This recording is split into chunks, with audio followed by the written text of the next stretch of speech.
everybody. Welcome. We are live. Welcome to Sunday night. I'm so glad that you guys are here. For those of you who, if this is your first time here, we do this every Sunday night. My name is Anita. I've lost 145 pounds. You know what? Pretty soon I'm going to be saying 150 because I've lost a little bit more lately, but we'll hold off on that. But I've lost a lot of weight, okay?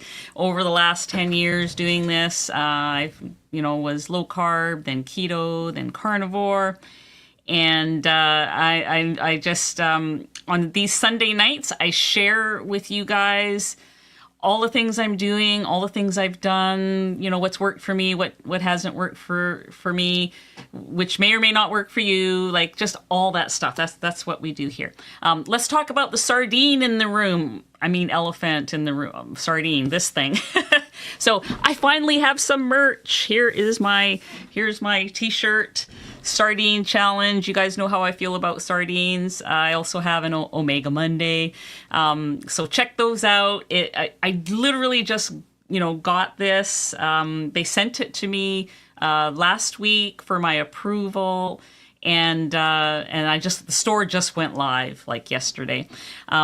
I only have 2 designs in there.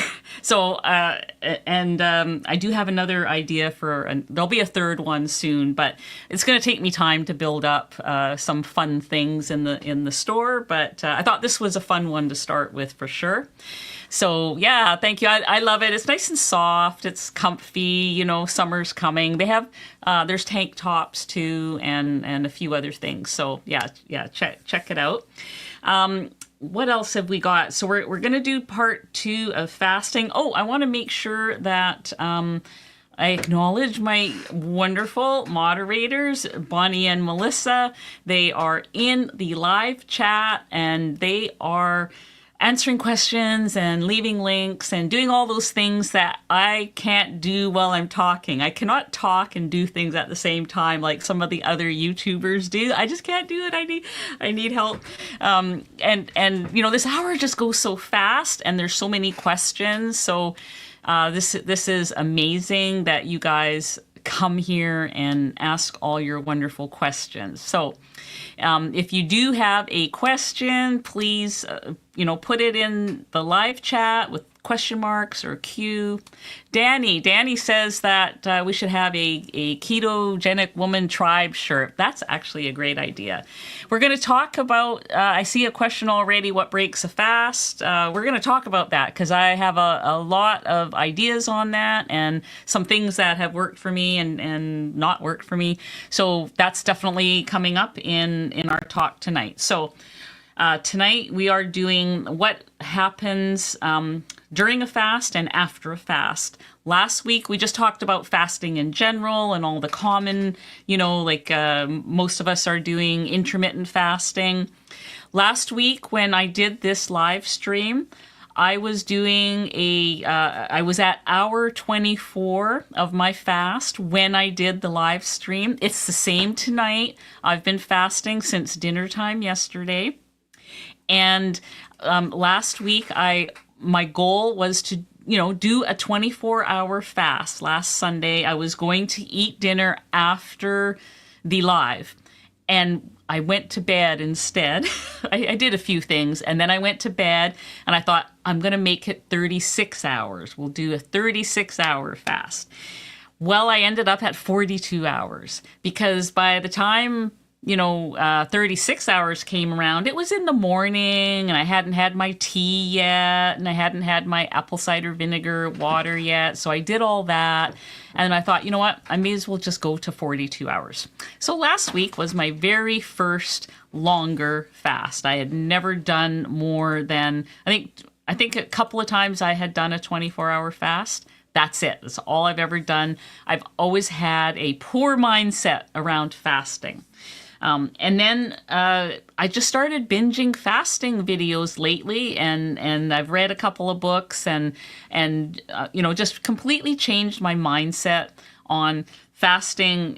Is not supposed to be. It's not about deprivation. I always I had this idea that I was being deprived. I was missing out on food, I guess, and I just, my mindset switched over to fasting is about healing, not deprivation.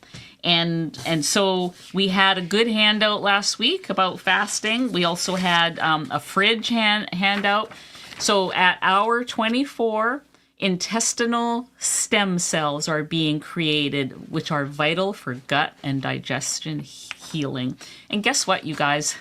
I've had some great, my gut health is better than it's ever been in the last couple of weeks. And I've been doing the intermittent fasting for about a month, and long fast last weekend, and today will be another long fast. I'm gonna go to 36 hours minimum, and maybe it'll be 42 hours tomorrow. So I'm just feeling really good. This little thing helped me too last week, because every time I started thinking, oh, should I break my fast? Should I have something? I would look here and it would tell me what was going on. And it was very motivating. At the 48-hour mark, zombie cells are being replaced with new stem cells. Well, who wouldn't want that? And at the, where is it? I think it's around 24, at the 30-hour mark, and that'll be sometime when I'm asleep tonight, HGH increases 1,300% for women and 2,000% for men. So you men out there, if you want to do like a 36-hour fast or 40-hour fast, you're getting some new stem cells, you're getting HGH hormones and all that good stuff. So these are good things to do some major healing in our bodies. So that was a quick recap of last week. Today we're going to talk about, and we have a new handout. Here it is. You can download it. The links for downloading it are in both the video notes as well as on the website. There's a link for the website. There's multiple ways to get it. So I'm sure that you guys can get those links as well. Bonnie and Melissa can, I think they probably have already put that in the handout. Carmen says she has that handout on her fridge, and she has a new printer, so she got to print it too. So awesome. So let's talk about this fasting. So first of all, I don't think I mentioned last week, there are some cases where people shouldn't fast. And this is in the handout too. So I would say like children, obviously, pregnant women, people with past, people who are still dealing with disordered eating, like people who are in therapy maybe for food addiction or other types of addiction. And maybe that is one of the reasons why it took me so long to wrap my head around fasting, because it was a little triggering for me, the whole deprivation thing, because I remember a few years ago trying some different fasting and different challenges and things like that. And my impulse was always at the end of it, ooh, I made it through. Time to have something, time to reward myself with something, I deserve it. I did a Tuesday talk about that topic, I deserve it. I did so well. I needed to get rid of that mindset, and that I can say with great confidence that mindset has left me. What I deserve is the life I have now, which I'm out there. I'm hiking. I'm walking. I'm busy. I'm doing things. I don't have mobility issues. I have no need for medications. All that other kind of good stuff is happening, and I feel fantastic. I just I know there are people that are my age. I'm 67, and they do have mobility issues. They do have, multiple medications, things like that. So I feel fantastic, and that is what I deserve. I deserve that good, easier life where I can walk around like a normal person, and everybody in this room deserves that as well, and that's what I want for people. For me to give up some meals and fast, that was a long time coming. And that's another person who doesn't need to fast, is somebody who's new, somebody who's trying to figure out how do I be keto? How do I be carnivore? How do I get rid of, all this unhealthy food that people are talking about, proper human diet? How, like, if people are fairly new and they're still trying to, they're still struggling with that, here's your very first fast to try. Fast between meals, right? So no snacks. Maybe you're going to have to go 4 hours without food. Let me tell you, that was not easy for me in the beginning. I was over 320 pounds. I didn't get that way by skipping meals or, not snacking. Like I was constantly thinking about food. So fasting between meals is your first fast to conquer, before you worry about any other types of fasting. And then when you feel ready, and this could be years, it took me quite a long time. When you're ready, you fast between your last meal of the day, dinner time, and your first meal the next day. 12 hours without food. That's difficult for many people too. Then you can push it to, 13 hours, 14 hours. And before you know it, you could be doing a 16-hour intermittent fasting, which is where a lot of people settle. So don't think that if you're fairly new that you've got to master this thing. This is one more thing that you have to do. It isn't. This is, this is something for people who have been doing this a while and are ready to do that. They need more healing. They need some tweaking. They're in a stall, that kind of thing. So, I just want people to know that. You also should be healthy, and by that I mean, like you don't have low blood pressure, because fasting can lower your blood pressure. It really lowers your blood glucose. Today, just before I came on here, I measured my blood glucose. It was 60. Now, usually, my norm used to be in the 90s, and sometimes it would be over 100 in the morning. These days, it's in the 70s and 80s. 60 is the lowest it's been. And so it's, I've been fasting since dinner at yesterday. So it does, if you're on medications for your blood glucose, you need to be aware of that and make sure that you're working with your doctor to reduce meds and things like that. So yeah, those are the sorts of things. So like you're in pretty good health. You're not struggling with your addiction, all those sorts of things. So then, say you are doing your first fast. One of the questions that comes up is one of the things that comes up is, what can you have during a fast? Most people will have plain water. I would encourage people to have electrolytes and, just to keep your potassium, magnesium, sodium up. I would definitely encourage that. If like some people will do the flavored electrolytes, and that's fine as long as you've tested your before and after blood glucose to make sure it doesn't spike you, because for some people it might. We just don't know. Like I think everybody needs to test those sorts of things. Some people will do coffee or tea. It's best if they're plain. If you do have something that is, say a sweetener or something, again, just make sure you test. I've been having yerba mate tea with allulose because I'm finding that it's helping me make it through the longer fast. But I tested before and after, and that drink, in fact, lowers my blood glucose. It's quite a few points lower. The other thing that lowers my blood glucose and that I drink 2 or 3 of these every day now is a glass of water with apple cider vinegar in it. It just keeps my blood glucose really low. So, these are things that you can try, you can test and try and see how they are for you. There is a link. Let's talk about eating during a fast. I know a lot of you are out there going, what do you mean eating? Like, it's a fast. You don't eat.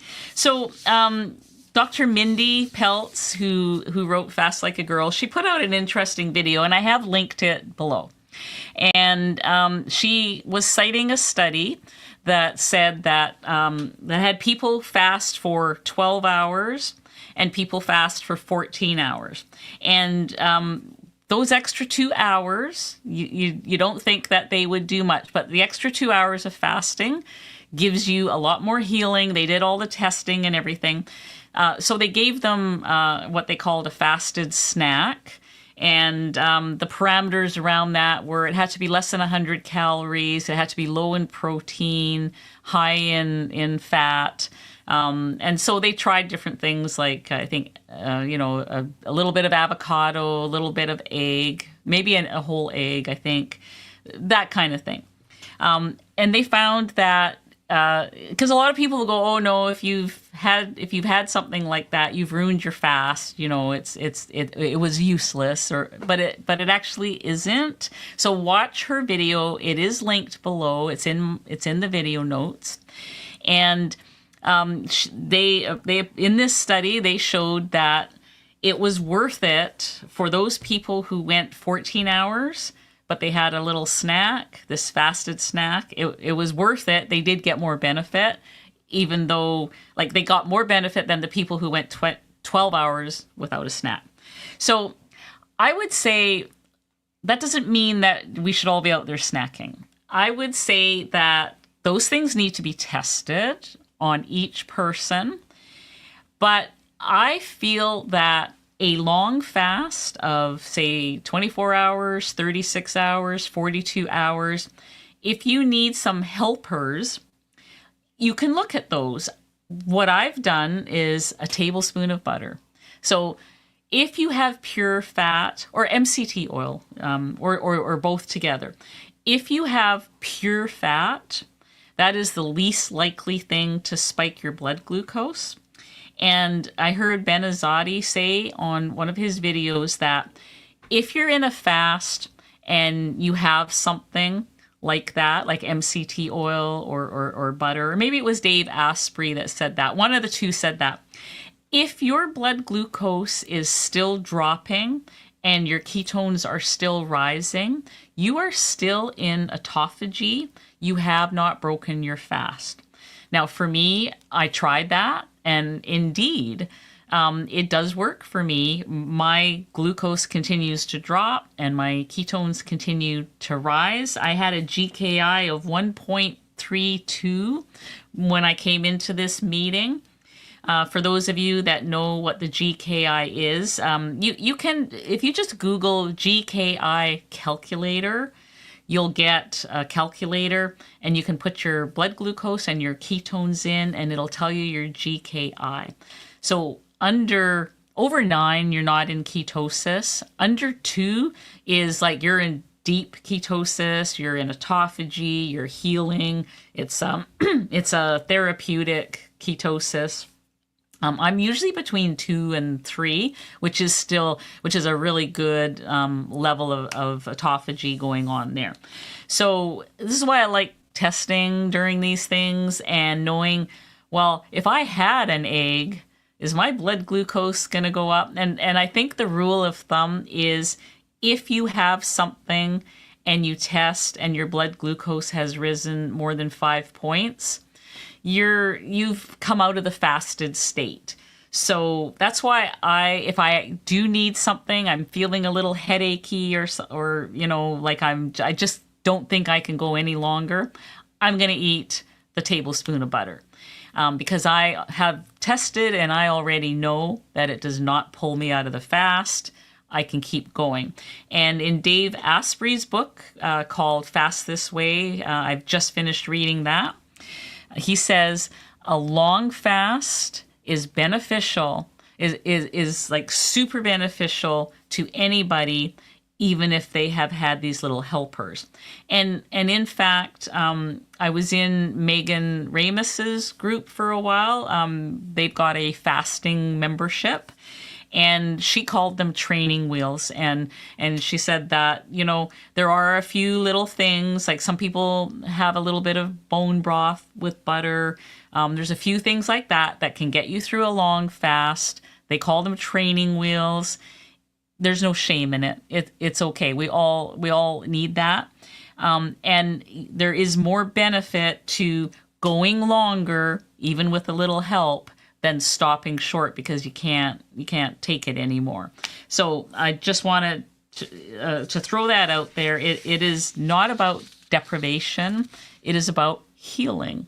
And if you can go 24 hours, 36 hours, 42 hours, 48 hours, and some people regularly do 72 hours, if you can do that with just a little help, I think that's a really good thing. You've done something really good for yourself.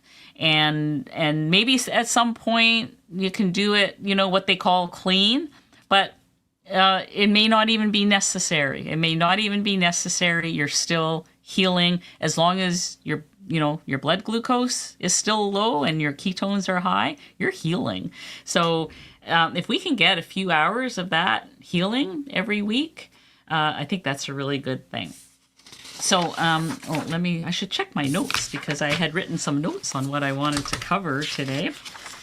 Okay, yeah, we talked about, I know the other thing is, what do you do with yourself during, the day? Like today, so I had dinner last night. Then that was my eating window was closed, and that was the start of my fast. So I did a few things in the evening. I never eat in the evening anymore anyway, so there was nothing unusual there. Went to bed. I slept through a lot of this fast. Woke up this morning, had my tea and my apple cider vinegar, drinks and all that stuff.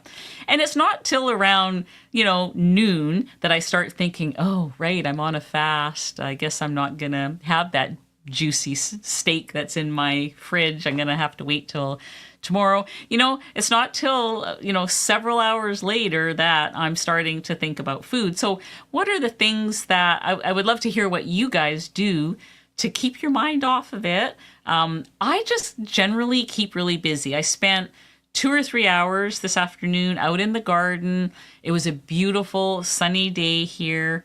And, that's why I look like a bit of a mess today. I might even have dirt on my face. I know I've got the dirt in my fingernails and everything. I really did a lot outside, and it was so nice. It was really nice to be out there in the fresh air when you're doing gardening. It's a form of grounding, which I also like. And I just really enjoy, I really enjoy being outside. And then I kept busy, answering comments on YouTube and doing all that kind of thing, preparing for this live stream. There's a lot of things that kept me busy today. And, when this is over, this live stream, that would be my usual dinner time.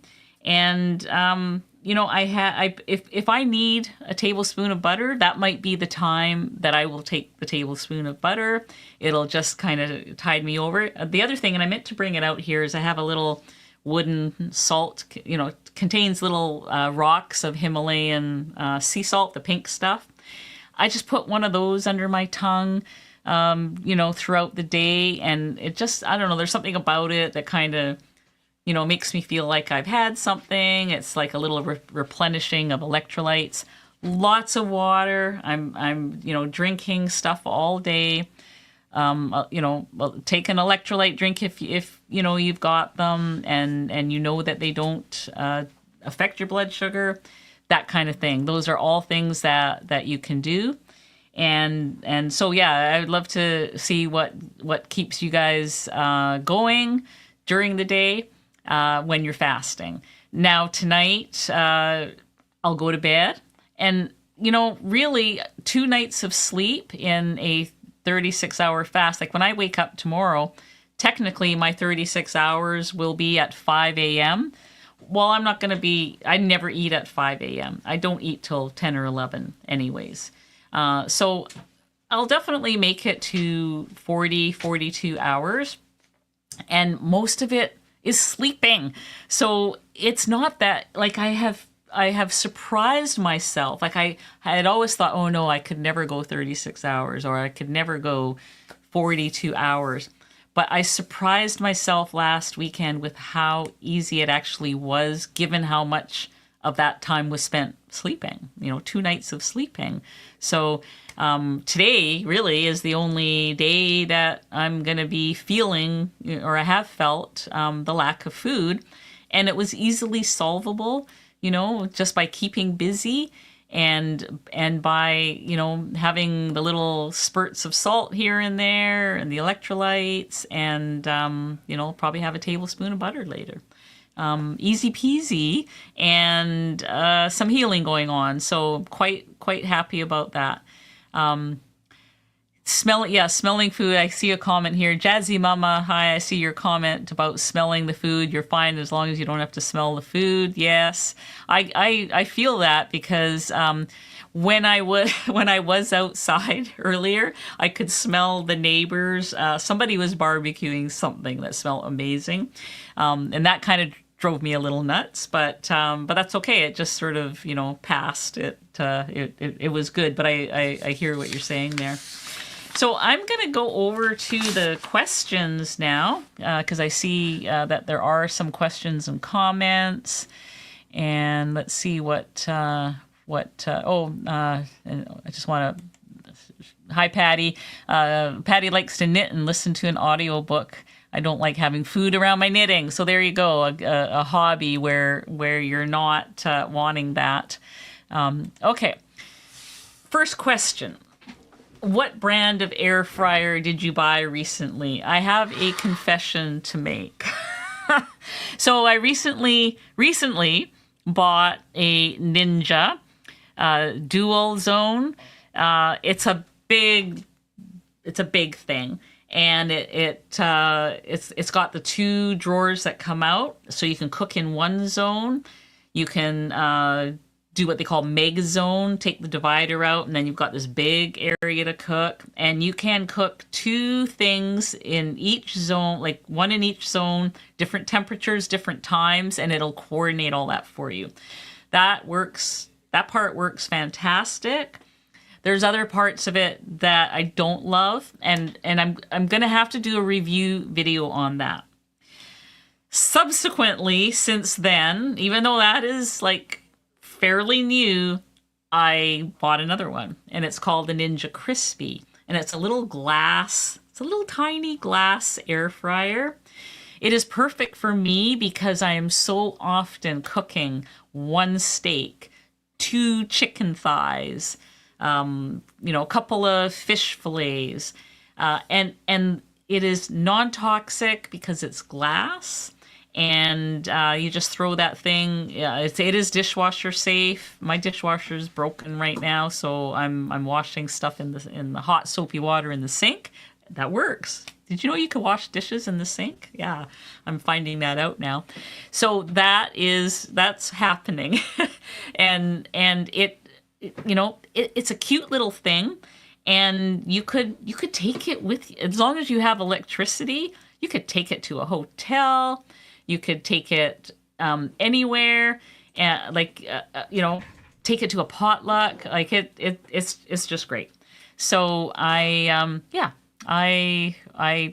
that. I haven't done a review yet, so I'm going to do a review on both of those. I'm going to say what are some of the things I love about the big Ninja that I have, and what are some of the things I don't love.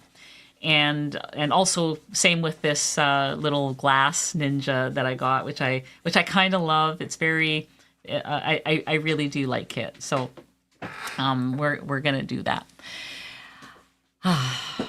Maybe when I get back from Tennessee. I'm going to Tennessee very soon to the meat stock. Danny says we need a ketogenic woman tribe T-shirt. I agree. I think we're gonna do one. Okay, question from JC Views and Vids. Okay, get it. What breaks a fast? Electrolytes? Maybe. So this is why I'm saying that we have to test. What breaks a fast for you might be completely different than what breaks a fast for me. So, and also different types of electrolytes have different flavorings, natural flavors, maltodextrin or not, stevia, different sweeteners may or may not affect a person. So the only electrolytes I've tested are Element. For me, they do not break a fast. I have like zero change in my blood glucose. I've heard other people say that Element does affect their blood glucose. So that's why it's so important to test. I highly encourage it. And if you're not sure, if you don't have the means to test, then it's probably best to leave the flavored and sweetened ones out until you have that opportunity. Okay, Anne, you look great. Thank you. You have transformed yourself since I started following you. Yeah, it's been a long haul. I've been working on it for many years, and I keep learning new things and I keep trying new things. And thank you very much. I appreciate your comment. Keto Mama, how is the rebounder going? That, it is harder to rebound than it looks. So I've been doing a little a routine that I found on YouTube because one of the things that I want to do is after every meal, I want to walk for 10 minutes, but I don't always have the ability or the time to, get out there and do that. But I found a 5-minute routine, and if I do it twice, that's 10 minutes. And I'm really glad that I have the balance bar. So yeah, if you guys, I did just put out the video the other day of the review I did on the Kensone 48-inch trampoline that I did get. It's got the bar. And I kind of need the bar. I'm not that coordinated. And, but the woman that is teaching this particular or doing these exercises, like she says, eventually you won't need the bar, but for those of you that need the bar, use the bar. And I'm glad I have the bar, just until I get used to it. I'm still brand new to it, but it's another way for me to get my steps in and to just get some fitness. And she talked a lot in this little video about the lymphatic system and how the rebounder is really good for that. And that's something that's important to me. My dad, when he passed away, it was because of cancer in his lymph nodes. So I know how important it is to keep those those things draining and flowing. So to me, I think a rebounder is a really good thing, and so I'm so far so good. Thank you for asking. I hope to get better on it and do longer workouts and better workouts. Christina, is your goal to do an extended fast each week? It is. In an ideal situation, so the week after next, I'm traveling, and so probably that week I won't do it, because I'm going to a carnivore retreat and I'm going to eat the meat. I'm going to eat the meat while I'm there. So I might skip that week. But yes, that is my goal. I'm going to do, I'm probably going to do it every Sunday because for some reason Sunday seems to be a good day for me to do it, unless there's a family dinner, which does happen sometimes. On Sundays are also times when I have things going on with family, but I'll just switch it to Saturday. Saturday is also a busy day for me, so I could easily do it on a Saturday as well. But yeah, that is my goal, to do a 36 to 48 hour fast each week. And tomorrow, I commit to 36, but if I can go longer, I will. Those extra few hours, so let me just go back to my sheet here, which I do have, we do have the links for the sheet as well. Just put that up here. So this is the sheet. At 36 hours, you're in deep ketosis, accelerating the fat burning. And somewhere between 36 and 48 hours, you're getting rid of those zombie cells. It's called apoptosis. There's also a video down in the notes for Ben Azadi, who goes through every few hours what's going on in your body.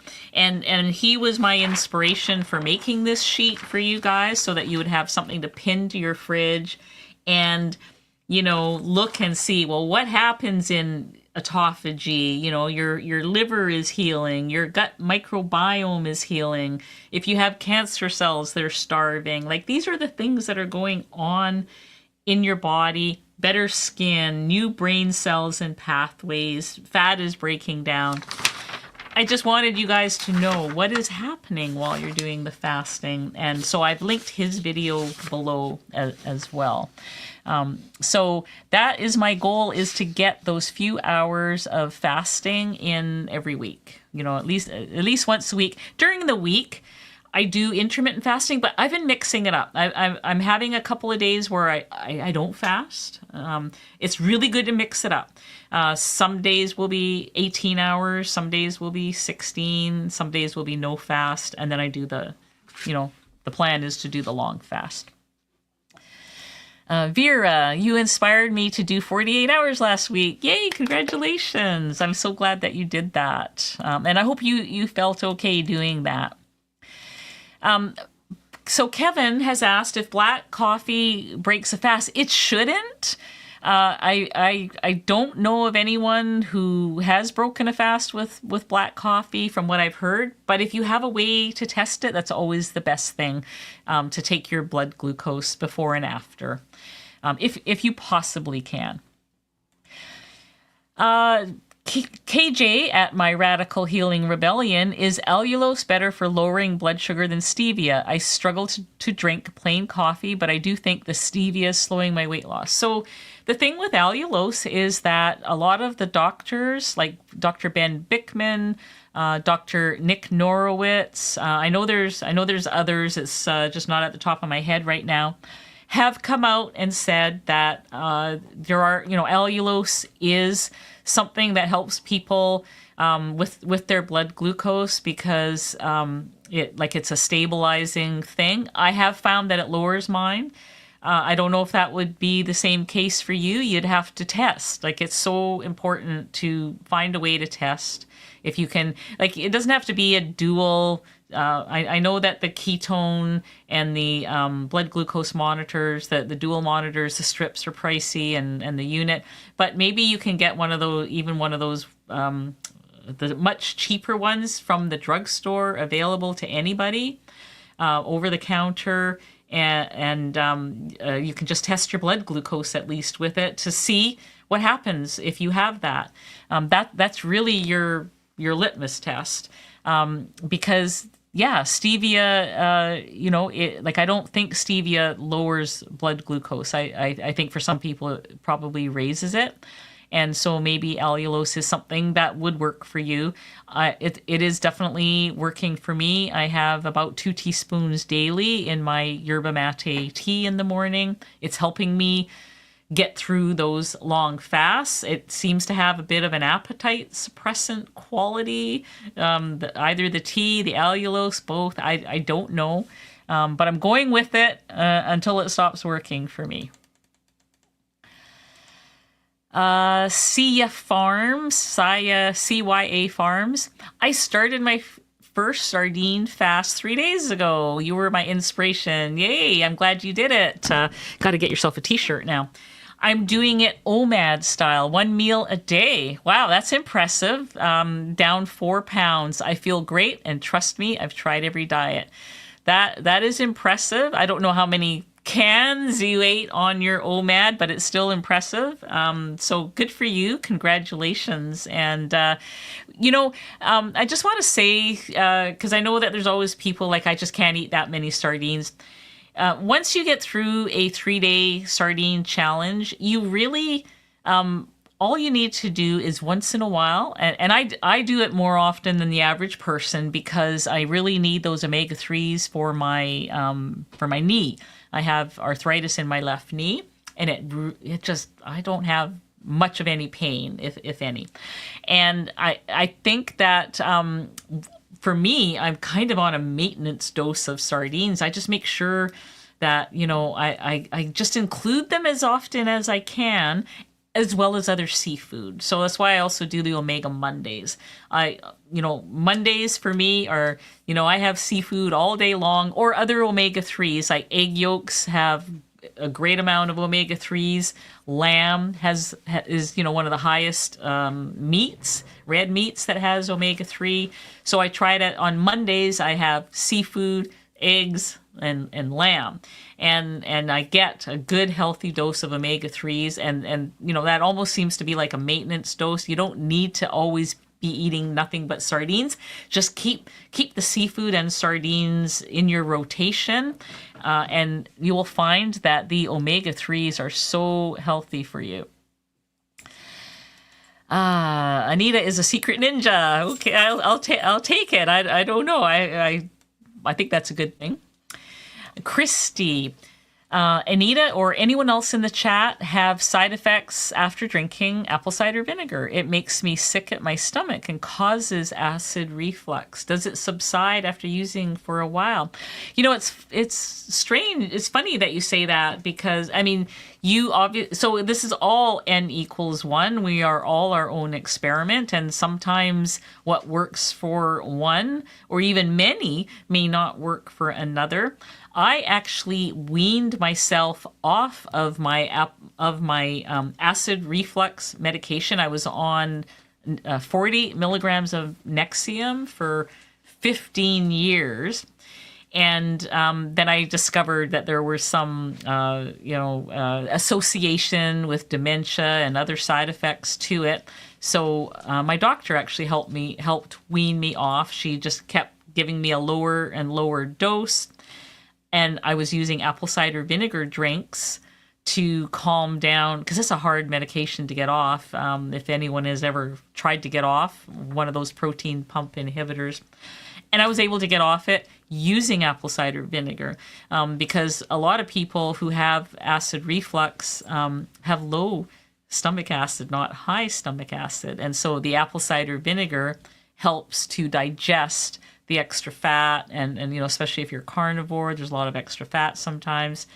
The apple cider vinegar for most people helps, but it sounds like that's not the case for you. So I don't know, maybe don't take it, or maybe you're not diluting it enough. I usually have mine in a very large, 1 tablespoon in a very large glass of water. It's very diluted, and that's how I've always had mine. What you don't want to do, anybody in this room, I'm talking to everybody here. I know one woman who told me she takes shots of it. Don't do that. That is not good. You're going to burn your esophagus or something. So please don't, dilute it well with a lot of water. I hope you do figure that out and find something that does work better for you. So yeah, that's uncommon. D. Lee, does the rebounder hurt your knee at all? No, but I'm not doing a full-blown high jump thing. I'm doing what they call the health bounce, where you're just lifting your heels up. It's very soft. The rebounder that I got doesn't have springs. It has bungee cords, and that is easier on your knees.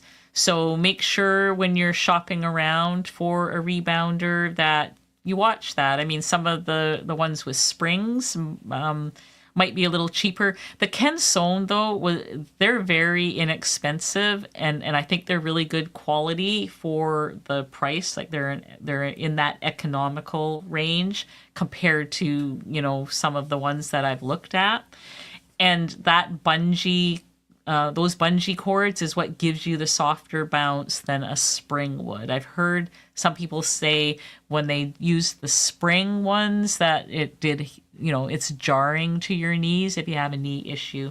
But also, if you Google health bounce on a rebounder, you might see a video or something that shows how to do that. Bonnie says everyone must test for themselves to see what works for them. 100% agree with that. 24 Karat Gold. Have you watched any interviews with Dr. Stephanie Van Watson about C15? Yes, I have. Fascinating subject. Yesterday, I had a half an ounce of pecorino cheese with my dinner. So for those that don't know what C15 is, it's a recently discovered essential fatty acid. And it is you can really only get it, well, I shouldn't say that. You can get it from other sources, but the main source, the most abundant source of C15s are full-fat dairy. So there have been studies done, and Dr. Van Watson, she is actually, she studies dolphins, and so she discovered this whole C15 link. Dolphins were dying young, the ones that were low in the C15s. They didn't age well, and so they kind of took a look at humans too, and humans who are low in C15 are, they have type 2 diabetes, they have insulin resistance, they don't age well. Now, many years ago when they did that food pyramid, I remember when I was a kid and we had the school lunches, we had whole milk. In my house, we had whole milk. We had cream, and we had, full fat everything. We ate butter. We didn't eat that margarine crap.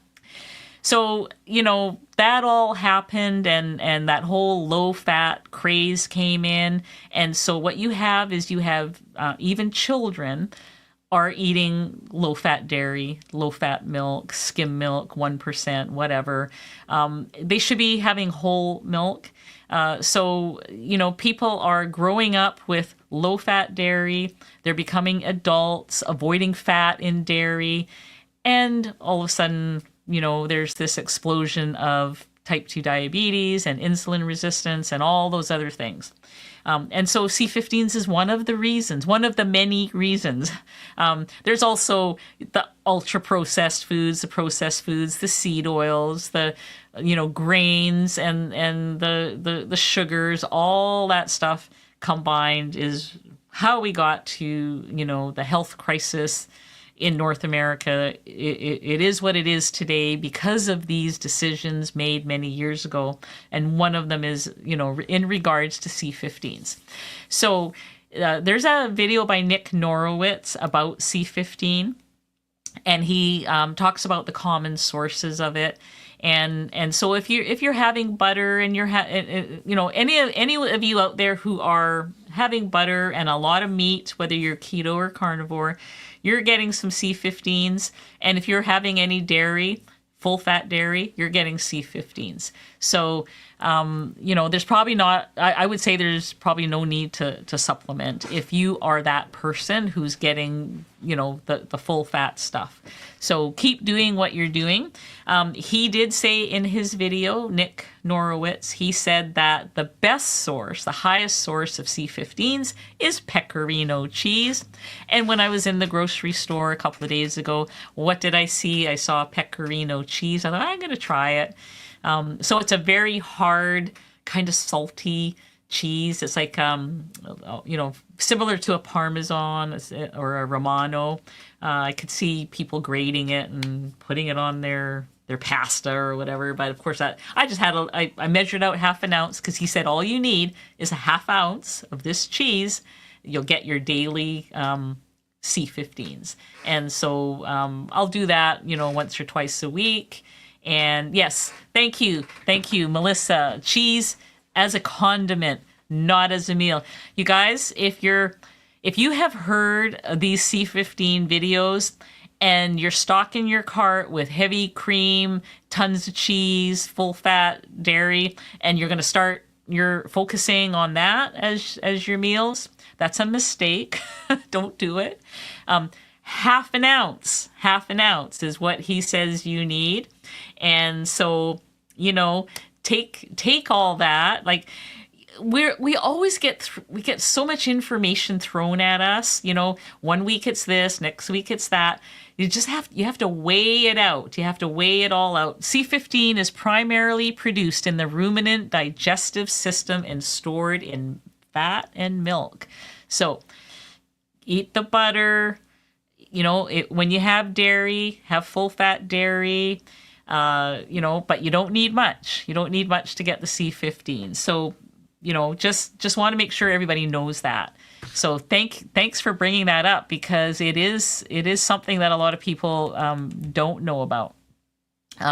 So let me just see where are we at? Oh, we've got to the end of the questions. Oh, look at here, Jason. He is a member for 10 months.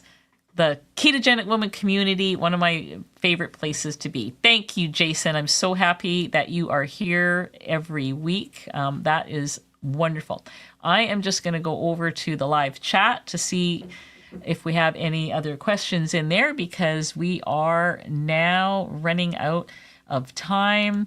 Adam says that the only dairy he eats now is Dr. Davis's yogurt. And so Dr. Davis's yogurt, most people make that with cream, which is high fat. So I think that you are good to go there, and you're getting the benefits of the L. reuteri and, those wonderful magical microbes. So that is amazing.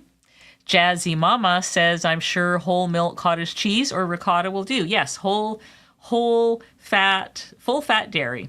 That is what we're talking about here. And so if you guys are having some full fat dairy, I think you're probably getting a good amount of C15. Marilyn, there are some other sources. Watch Nick Norowitz's video. He sort of goes through some of the many sources. So that is great. Let me see here. Okay, Victoria, thank you. After 2 years of carnivore and multiple sardine challenges, I now crave those little fishies. So do I. I don't dream about them, though. I don't know what to say. Dreaming about them is so weird. I take the hint and then plan the next 72 hours. I think you need a shirt. I think you should get yourself a shirt. So that is awesome. I am so happy that, and I, you're not the only person that has said to me, I was so afraid for years to eat them, and now I like them and I eat them all the time. So, if you haven't tried them, maybe just give them a try. It doesn't hurt to try. Let me see here. Laura, happy to have made it to Alive. I am so happy that you're here. Thank you for coming. Okay, I'm just looking for any other quest. Oh, here's, thank you. Bonnie did put the video in the live chat, so look for it in the live chat, because it is very much worth watching. We love Dr. Nick Norowitz. He's really a cool guy. You're right. Pecorino is from sheep, not cows. You are 100% correct there, but sheep are ruminant animals, and so primarily it is, ruminant animals that produce the C15s. Let me see here. What else have we got? We're almost there at the end. Jason, oh my goodness, he has done that again. He has gifted a membership to Cat Diamond. Well, thank you very much, Kat. Kat, look in the membership area to find out when our Zoom meetings are. Hope to see you there. We do them twice a week, except when I'm going to Tennessee, but I'll announce that in the membership area. So let me see what else have we got here. We have 5 minutes left. See if there's a last question I can answer. Okay, so here's... Wendy used to have stomach acid after trying to drink apple cider vinegar. Once my stomach was healed from eating the proper human diet, it took a few months now. She can use it. Thank you for saying that, Wendy, because that, I mean, that could be, there are people that do need to have they might have leaky gut. They do need to have some healing happen there. Pasha here says that she heard some people have to start with 1 teaspoon in 8 ounces of water. So yeah, thank you guys for commenting this. See, I hadn't heard that there were people that have to start lower, and so that's great that there is hope. For those of you who do bone broth, maybe try doing meat stock instead, because meat stock is actually a little more healing for your gut lining than like bone broth can be hard if you still have some gut issues. So sometimes it takes a while to heal your gut. And so try the meat stock and eventually those things should heal. Lately I've been doing a lot of apple cider vinegar and I've never felt better. So I think we are now at the end of our meeting here. So thank you so much.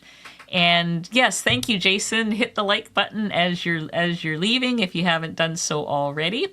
And Jazzy Mama says, your tip of putting the can of sardines in the fridge helped me to be able to eat them and enjoy it. I absolutely love it.